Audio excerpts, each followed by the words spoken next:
Les relations doivent être un échange réciproque, où chacun prouve son attachement par ses actions et son engagement. Faire travailler l'autre pour la relation ne signifie pas de créer des obstacles, mais d'encourager un investissement mutuel pour bâtir un partenariat solide et équilibré. Commente ci-dessous si tu penses que l'investissement mutuel est essentiel pour une relation épanouissante. Et abonne-toi pour plus de discussions sur les dynamiques relationnelles. Non. Les cerveaux masculins et féminins traitent les émotions différemment. Les femmes et les hommes ressentent des émotions similaires, mais les circuits neuronaux impliqués dans le traitement émotionnel présentent des différences subtiles. Selon une étude de l'Université de Cambridge, les femmes tendent à utiliser davantage les régions du cerveau associées à la mémoire émotionnelle et à l'empathie, tandis que les hommes utilisent dans des zones qui favorisent une réponse analytique. L'amygdale, qui gère les réponses émotionnelles, a une connectivité plus développée chez les femmes vers les régions de traitement social. Cela pourrait expliquer pourquoi les femmes expriment souvent leurs émotions de manière plus complexe et sont généralement perçues comme plus empathiques. 2. Réaction face au stress. Combat ou fuite versus tend and befriend. Face au stress, les hommes et les femmes réagissent de manière quelque peu différente, influencées par des millions d'années d'évolution. La réponse combat ou fuite est plus courante chez les hommes. Un réflexe qui remonte à l'époque où la survie dépendait de la confrontation des menaces. Les femmes, en revanche, montrent souvent une réaction de type tend and befriend, protéger et s'allier, selon les travaux de la chercheuse Shelley E. Taylor. Cela les pousse à chercher le soutien social pour diminuer le stress et à renforcer les liens sociaux dans des moments difficiles. Ce modèle est en partie influencé par l'ocytocine, une hormone plus activement sécrétée chez les femmes sous stress, favorisant ainsi les comportements de soutien mutuel et de protection.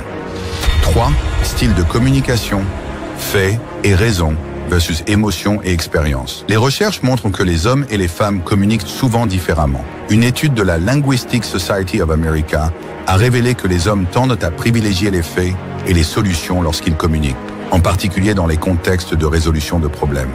En revanche, les femmes ont tendance à privilégier les expériences personnelles et à valoriser la dimension émotionnelle des échanges. Selon Deborah Tannen, linguiste spécialisée dans les différences de genre, cela vient du fait que les femmes perçoivent souvent la conversation comme un moyen de se connecter émotionnellement, tandis que les hommes la voient davantage comme une manière d'échanger des informations ou de résoudre un problème. 4. Traitement des infos et orientation spatiale.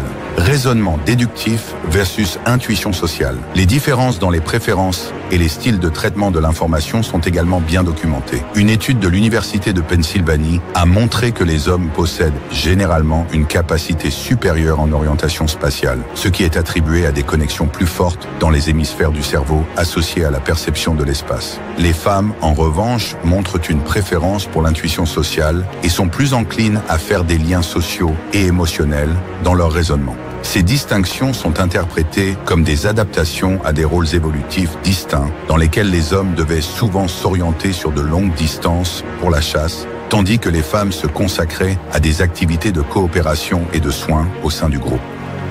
5. La perception du leadership et de l'autorité.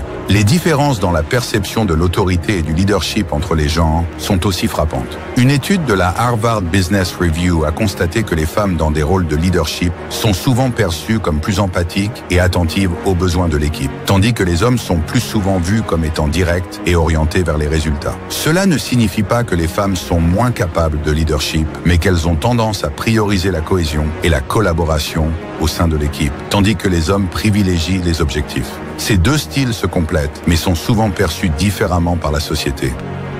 6. L'intérêt pour les relations sociales. Influence de la dopamine et de la testostérone. Les hommes et les femmes ont tous deux besoin de relations sociales, mais les motivations varient. Chez les hommes, la testostérone peut encourager la compétitivité dans les relations, liée à l'ocytocine, soutient davantage le besoin de lien social et de communication. Une étude de l'université de Yale montre que les femmes entretiennent souvent des relations de manière plus active et mettent en place des réseaux de soutien plus vastes que les hommes, ce qui reflète un besoin social plus intense.